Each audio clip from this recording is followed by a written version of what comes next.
Hey, welcome back to Stage Door, a theater podcast that has been built and designed by a couple of average fans of theater, specifically for those people who live in Northwest Ohio, Southeast Michigan.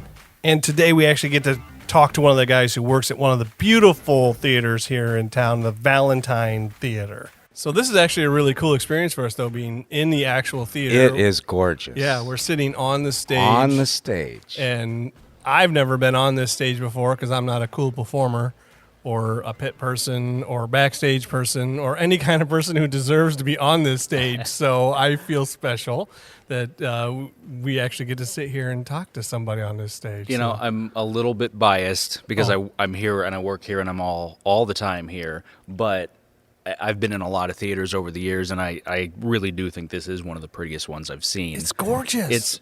What's the history of this? Well, it's a long history. Opened back in 1895. The fun fact that I have is if you look out at the balcony, it's one of the first unsupported balconies in the U.S. So if you look at it, there's no posts holding anything up. Yeah, nothing to block any seats. Yeah, or which view. is also great for sightlines. But it used to be before this renovation. The balcony used to go even further back. And so the story goes that the architect, we opened Christmas Eve, 1895, and the story is that the architect was there, came for the show, but he didn't bring his family with him because he was afraid just in case this unsupported balcony. Oh, he loved his family enough not to bring them. Gotcha. Right, and obviously it's still here, so it worked out all right, but... you know, who knows if all of that is true? It's a good story. It's a good story anyways, and right? it is, you know, at least it is a truly unsupported balcony. It could be an urban legend. Yeah. And it's the Valentine's named after somebody, I assume. Valentine Mr. Ketchum. I think his first name was Valentine, Oh. if I remember right. It's one of the two guys out in the painting in the lobby is Valentine, and I think his brother. But, you know, like so many of the theaters in town and across the country, it, you know, fell out over the years, became a movie theater, got shut down eventually, and then, wow, if I can do math, we're in, our 21st or 22nd season, I think, since reopening. So you're actually not as, like, old as I thought. I mean, you are, but yeah, old it was as 1995, I'm pretty sure is when the reopening was. So holy crap, I did not know that. See, so I came to Toledo in 91, but I was pretty oblivious to the whole world, so I didn't, 95-ish. I did a news story here. I shot a story here about it reopening, yes. Yeah. Very cool. Yeah. So, and what are those called over there with that little balcony area? That the box The seats. box seats? Yeah. They don't have a name like that's where Abraham Lincoln sits? No, and yeah. stuff? It's Yeah. the same spot, right? Yeah. They Yeah. saved one seat for the Phantom. Oh, nice. Well, and if you were to go upstairs, where the red curtains are on the walls, those behind that are actually some of the unrestored walls. Oh. So, you know, if you're ever up there or you're walking around, behind that is, I don't want to say necessarily original 1895 walls, but the original walls that hadn't been touched since the renovation. Those are the box seats that our family likes to sit in when we see A Christmas Carol. They're It's beautiful. We feel like rich and special. Well, and one of the things I like about this theater is the balcony is actually still so close. I'd rather sit, you know, like first row balcony than somewhere else. There's not really a bad seat in here, but from there you're kind of a bird's eye view of everything. I've sat all the way in the back row. Yeah. The back furthest most on the floor, all the way in the back. It's a great seat still. Yeah. There's like no bad. I'm like, oh, this is great too. Yeah. Everything's great. Wow. The acoustics in here are great. You know, really, it's tough to have a bad seat in here. The box seats on the ground floor levels are a little rough sometimes with the road shows because the sound towers stick in so far, so that you do lose a little bit of a view there sometimes, but we also hold those a lot of the times for the shows.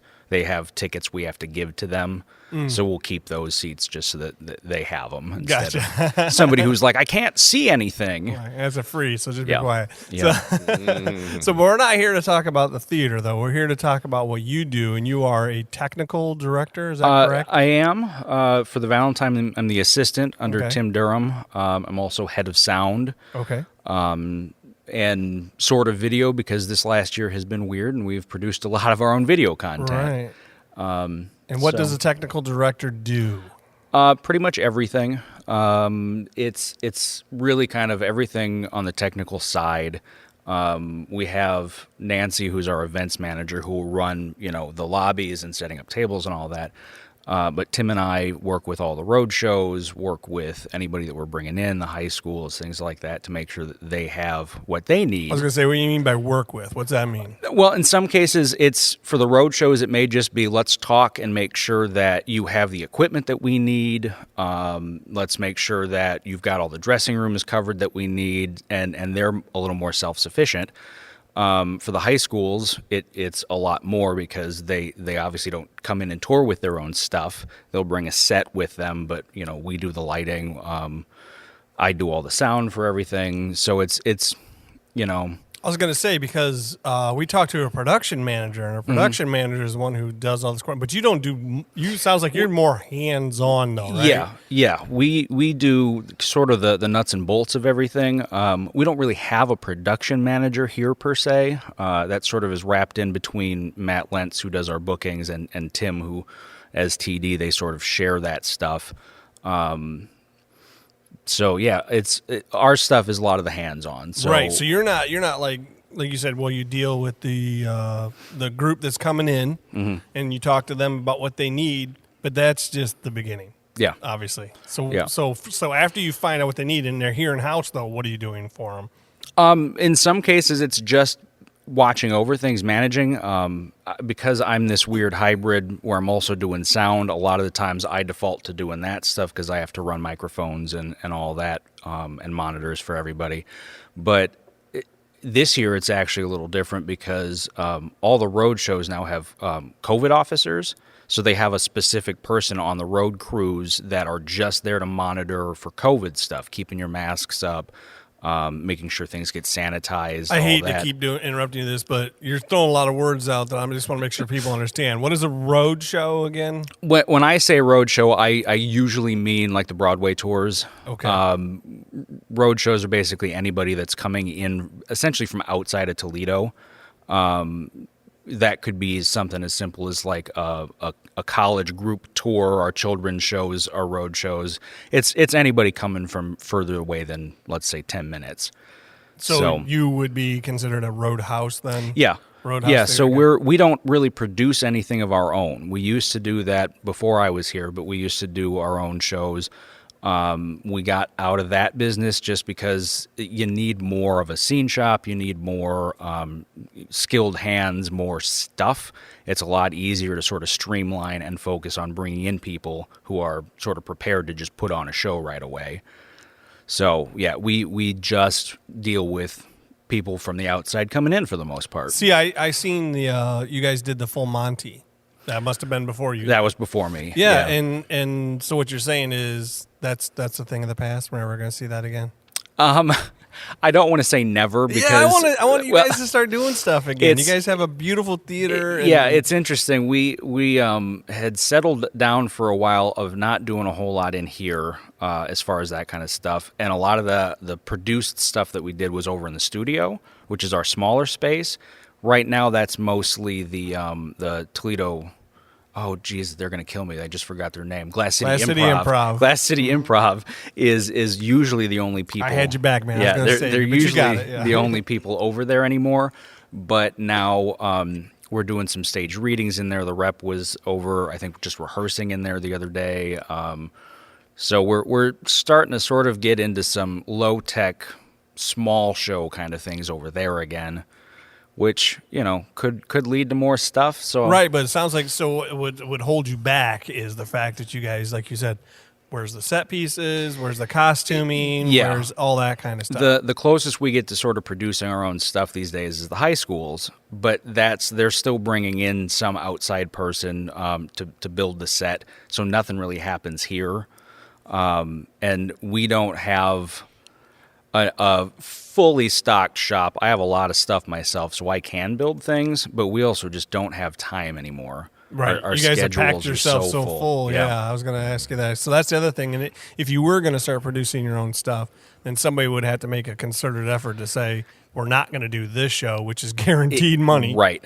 You have to free up a bunch of time in the schedule because you've got to build the stuff, you got to store it somewhere. There's all that to think about, and it's a lot faster for us to keep a full week booked up with shows that can I get come you, in. but you're also providing a service that only a couple theaters in the area can do, Yeah, and like bringing rent. right. Well, that's part of what I like about being here is that we get such a wide variety. So we've got the high school musicals, which are great. We have the Broadway shows. We got the symphony. We have the opera, and we're sort of. I mean, You have dance, you have ballet, you have the Nutcracker. exactly. Coming here. We are. Our official name is the Toledo Cultural Arts Center, and I kind of like that idea because we're this center for the community. So we've got all these different groups that come in and out, and it makes it for a wider variety for the audience. And it means we get kids on stage who get to experience a stage like this that they wouldn't maybe see at their high school. I feel like a kid on this stage, don't you, Ron? I am amazed. I'm Yeah, amazed. it's beautiful up here. I can't. I'm like, hee. Yeah, I wanna perform up here. Yes. Right. You probably should at least before we leave, at least I could sing sing something. something because Yeah. of the sound and the. Yeah, just at least I do gotta it. do. Yeah, before at least, we leave. At least do it to I say will. you sang. I will. Yeah, you can at least claim you sang on the stage. I'll do my nicely. There yeah, you go. do nicely. That was actually the last show we did before we shut down. St. Was John's did Guys Guys and and Dolls. Really? That was, almost 2 years ago. This spring would That was be like 2 in years, I guess. 2005, wasn't it? Before we shut down, and then Yeah, right, now something like that. We're coming back finally. Yeah, it feels from the like 20 recovery. years. Oh, it really does. Can you explain? There's different levels of shows. Like, you might not get the very biggest level of show. Yeah. So like I said, we get the high school shows. So some of the shows that we have, just kind of starting as a point of comparison, sometimes it's just because we're a union house, it's just department heads, which would be me, our lighting, and our carpenter. And that's it. We run the whole show ourselves. So those are the real small ones. And then we get the high school shows where we'll bring in, people for the flies, maybe a couple of carpenters for the deck, things like that. And then we have the Broadway tours where we'll have a full crew of, I think rent was maybe 60 some people. And we used to say we could only take, I think, 2 or 3 truck tours because we do have a loading dock, which is nice, but it's just the one loading dock and we don't have a ton of storage. So we used to say 2 or 3 trucks, and I think since I came here, we're up to doing 5 truck shows. Wow. So we're pushing the limits a little bit on what we say we can take and have time for and space for. Then you get the even bigger tours. I just did Anastasia at the Stranahan. I think they had maybe 6 trucks, and then some tours are out with like 18 trucks. Like Les Hamilton Mis. is huge. Les 18 Mis. trucks. Yeah. You Yeah. couldn't They do got that one there. truck just for the Couldn't do barricade, that here. probably, right? Yeah, probably. And another truck right? just for the wigs. And do some tours demand we want 1,000 seats or something like that. Not necessarily like that, but there are. It does make sense for some shows to play smaller houses. We are we do one-offs, which means the tours are going to stop here for one night. They're going to get back in their trucks and their buses and go to the next city and probably do a show the next day. Oh, that's brutal on the do stagehands. Do Oh, you man. do a 36-hour shift when that happens? It's, it depends on the shows. A typical load in for us will be here. COVID has added about an hour to the everyday because we have to do the testing for everybody now. But we'll be here 7 or 8 o'clock is the start. And then if you're on the show crew, that's where it gets rough because you're here all day. We sort of average about 8 hours for a load in. You'll get an hour for a lunch break, an hour for a dinner break. They let you eat? Yeah, sometimes. Well, I Back was to gonna work, say, peasant. if you're lucky, sometimes if things are going wrong, you'll work through that break. They just hook an IV up to you and just go? Gotcha. Right? Yeah. No. Sometimes you'll have to work through that break if things are going badly. You're making this and- job sound so glamorous. Oh, it's wonderful. I can't believe people want to wonderful. be on the stage as stars and don't want to be backstage Yeah. being a technical Right. director. It Well, seems if so you have to glamorous. work through your lunch, you get some extra money, or get they'll paid, buy you you get a paid, lunch. So there's some bonus to having to work more there. But you get that, and then you'll come back usually around 5:30 or 6, depending on the show or what crew you're on for the actual show call. And then it's 7 or 7:30 showtime, 2-hour show. Show comes down around 10 o'clock or something. and then it's that 8-hour load in that you did, but in reverse. So usually load-outs take less time, but Rent, I think we finished up around 2 a.m., which is pretty good for us. That's a fast And that was a load-out. one-day. They Yep. just stopped One in. day. Yeah, they for them, luckily, had a day off prior to us, so they traveled and didn't have a show the very previous day. Oh, so they were well rested. Oh, refreshed, wonderful, loving life. Yeah, they were ready to hopped up on caffeine and ready to go. But they were going to, I think, Illinois or Indiana the next day. So that 2 a.m. for us meant that they were loading in at their next stop at 7 a.m. So that's a 5-hour turnaround for them to hopefully maybe shower somewhere, sleep in the bus, and then for them do that whole But that's 20-hour nothing to day do again. with being a technical director. no. Yes. So what It- I want to it- know it is is. it was what you do on those days. So what exactly is the technical director, the assistant technical director going to do? Like let's like Rent. Rent came Yeah. here. We'll talk about that one. Rent comes here. Did you have to do a lot for that one since they probably had a lot of their own guys? Or Yeah, or so is a better the- example, like if a high school comes in. For Rent, like I mentioned, they're all traveling with COVID people these days, and so what we're doing for the Broadway shows is Tim, who's the TD, my boss, is being the Valentine's COVID person. So he's working with their crew member just to make sure the local crew is keeping their masks on, following the rules, all that stuff. And so I'm TD for those shows now, and my job usually would have been head of sound. And I'm focusing on putting those big towers in, getting them hooked into our system for, mics out, feed in the lobby, in the basement, things like that. But when I'm TD now, I'm just sort of watching everything and making sure that, A, nobody gets hurt, and that everybody gets talking to the right people, that the people on the flies loading weight and doing all that stuff are doing it safely, that they have what they need. So all this is before any kind of shows even started. You're doing a lot of safety checks. Yep. Doing something on a tower. What's the tower? Is it an audio? The sound speaker? towers, so Okay. they'll plop 2-foot square, essentially. Do you ever notice those, Ron? No. Yeah, that's Yeah, what you're, I mean. you're Like, I always don't so even focused notice on the it. show. There's sound towers. Yeah, Didn't even so know that. just inside the proscenium arch here, we'll have them sitting about 2 feet. The in. what? The who? proscenium is the actual arch, the Oh. opening to the stage. Another thing I learned today. There you go. And so we'll, those are, for us, they're usually 3 10-foot tall pieces, and they stack using motors, and they get bolted together. Never knew. Yeah. Yeah. Well, See, so you guys do a great job hiding these things from the. Do you the do, you people in the do audience. sets at all? Do you work with set pieces at all? Or Yeah, I mean, so when I'm TDing stuff, Yeah. So you're doing the sound and you make sure I'm- everybody's safe and not dead. I'm watching over everything. Okay. So, Okay. we've got set pieces being bolted together, all that stuff, and my job is also at that point watching out to make sure that stagehands aren't doing something wrong, or if they need help with something or a specific tool that we have or something, I can go do that stuff. I mentioned earlier that to get communications up to our spot booth, Yeah, which that is story. which is about 150 feet away if you have to actually go through the catwalks the way it works. It's such a maze through our catwalks. And, for example, to get to our catwalk, you take the elevator out there to the 5th floor, and you have to walk down the stairs to the 4th floor. So there's not even direct access to it.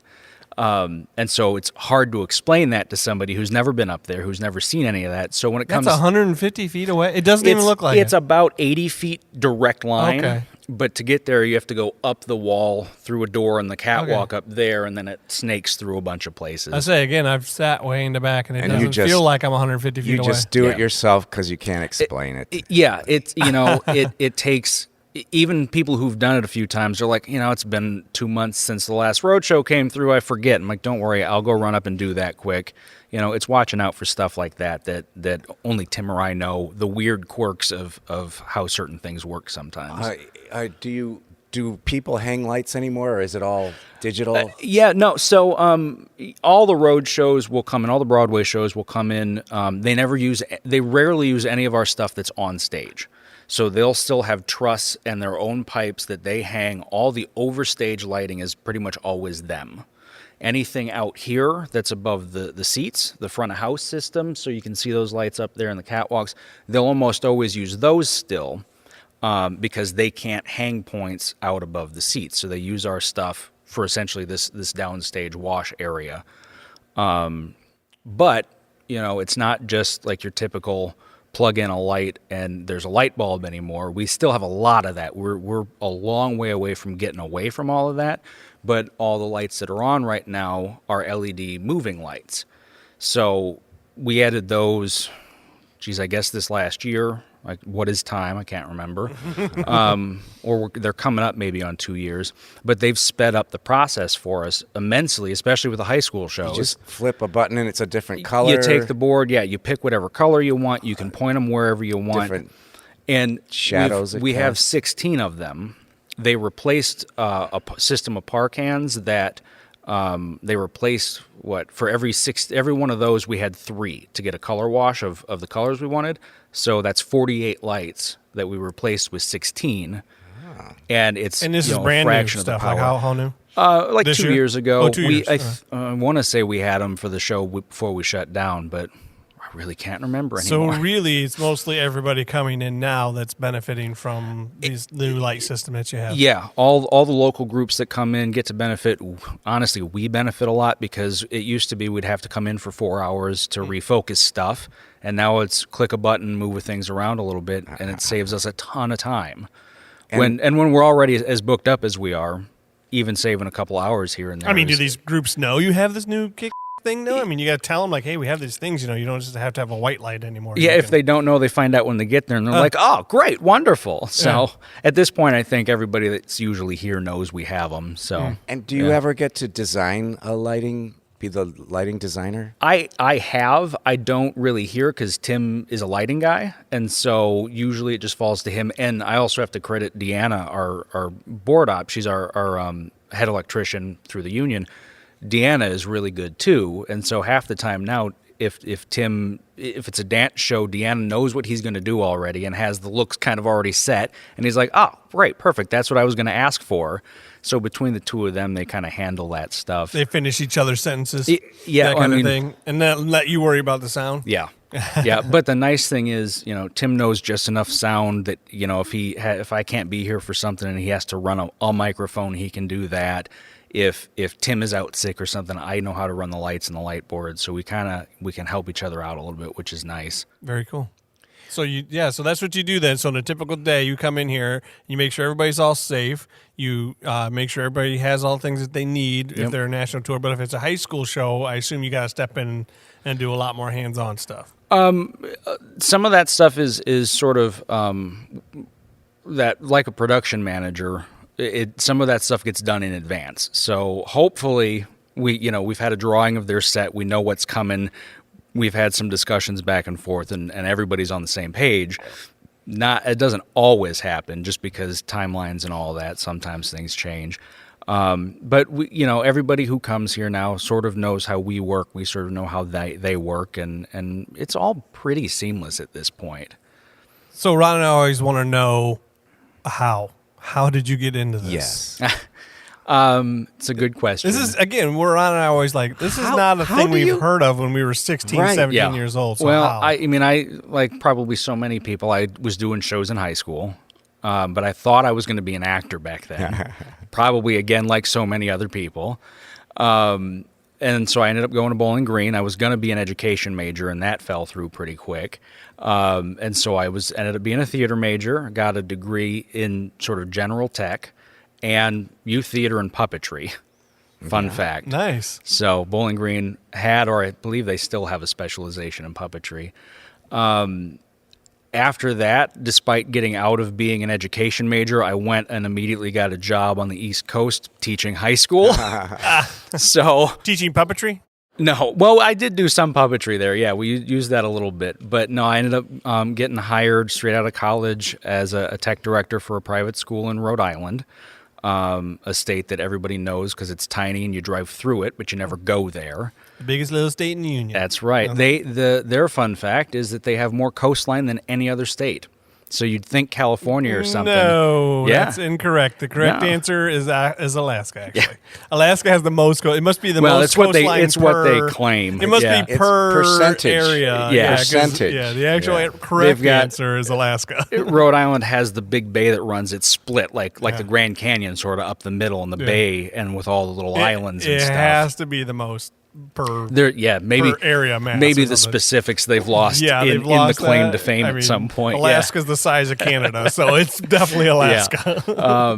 But I did that for 5 years, and then I went over to a commercial scene shop called Mystic Scenic, and I already like that's like next to Mystic Pizza. Is that what it is? that's what everybody thinks. They think it has something to do with there's a city called Mystic. It's not even there. I don't know why the guys chose the name when they founded the place. Maybe they wanted to associate all Right. that stuff Yeah. and whatever, but it wasn't. It was in Norwood, Massachusetts. I'm just somewhere glad people real are old boring. listening to this podcast too and actually got that reference to Mystic Pizza. Yeah, there you go. Well, I think they're making a musical of Mystic Are they? Pizza. I think Sure, they are. why not? Why I think not? it's happening right now in the Interesting. UK. I don't It's got an remember. interesting enough story. They better come up with some good music though, because that's We'll gonna have see to what carry happens. it. Yeah. So, sorry, you Mystic Scenery or So something. yeah, so I was working for Mystic for a little while, and while I was there, that was when I built a couple of shows for Broadway. I built Anastasia, I built 1984. Built. What is Built. Like from the ground up, built the set for the show. So if you had gone to Broadway to see Anastasia or 1984 or what was the other one, Hello Dolly, that? Was you? those were set pieces that I worked on. Yeah, Like original? Or? yeah, the Oh, original, get the brand really? new stuff.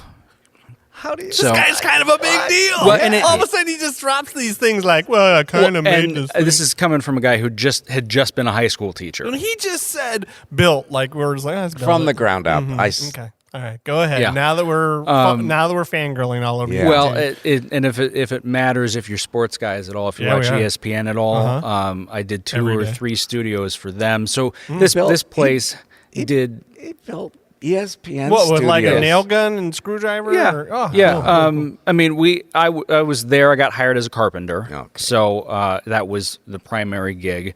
They had a whole paint department. They had electronics. They had guys doing LED tape and all that stuff. But they did museums and TV and Broadway and Dude, this is a parks. plug for Bowling Green State University. Yeah, man. well, right. And I had never, honestly, I'd never intended to even try to go that route with my career. I'm not one of those theater people who was like, I have to get to Broadway. It wasn't my plan. And somehow randomly I happened up to kind of do that. I haven't worked a on carpenter. Broadway, but I can point at that stuff. And Carpenter, that's wasn't that kinda what cool. Han Solo was? Wasn't he a carpenter? He was in Carbonite? No, he was. No, I think he was a carpenter, and then. You're saying, Harrison Harrison Ford. Ford. Yeah, Yeah. he did. He was a Yeah. carpenter. Yeah. I Oh said, my hey, God, you. you are just like Harrison Ford. Hey, you read I the thought- script. Yeah. Yeah. I mean, I right? thought something was. I thought I saw something. Maybe. I have a future in Star Wars. Maybe? I don't know. Yeah, fugitive, more like it. No, So yeah, I did. I did a couple of national parks while I was there. I did what? What's that mean? Did a couple national museum kind of things. Oh. So parks? Set building again. yeah, and I mean it's set building, but it's all this like scenic elements, museum cases, artistic things like that. I never expected that stuff, but the museum side What are you, was 97? How'd you get to do all these things already? Doesn't even make sense. long hours for there. I lasted like a year and a half there before I kind of burned out because there were in overtime weeks there you were working 80 or 90 hours a week. But like you've already done a whole lifetime of stuff, and you're only like 27 or something. it no, sounds I'm like. don't actually ask me. I'm 30 something, 33. 30, I 30. can never keep track Look anymore. at this guy. I was just building ESPN sets and, And Anastasia, Broadway the sets original and- thing, and, and the- museums, and going to Rhode Island and teaching, and Well, all. and it's like all when he was 24. And he wanted to be an actor. Yeah, I actually was 20, 25, 26, something like that Yeah. then. It just really, really was random happenstance. I was a carpenter. They had an opening. I got in there. And I think the reason I've done so much stuff that I have in my career so far is I used to joke, I've spent my whole career figuring out what I don't want to do. And And I still love carpentry, but like I say, kind of burned out because it was really long hours. But I'm also trying to learn anything I can. Yes. So it helps when you're working with other people, even if it's the same musical or it's building a flat or something, it might be the same thing every single time. But if you meet one person who goes, "Oh, I do it a little bit differently," I'm like, "Well, okay, explain to me why you do it a little differently." And that hopefully makes me a little bit better at what I do.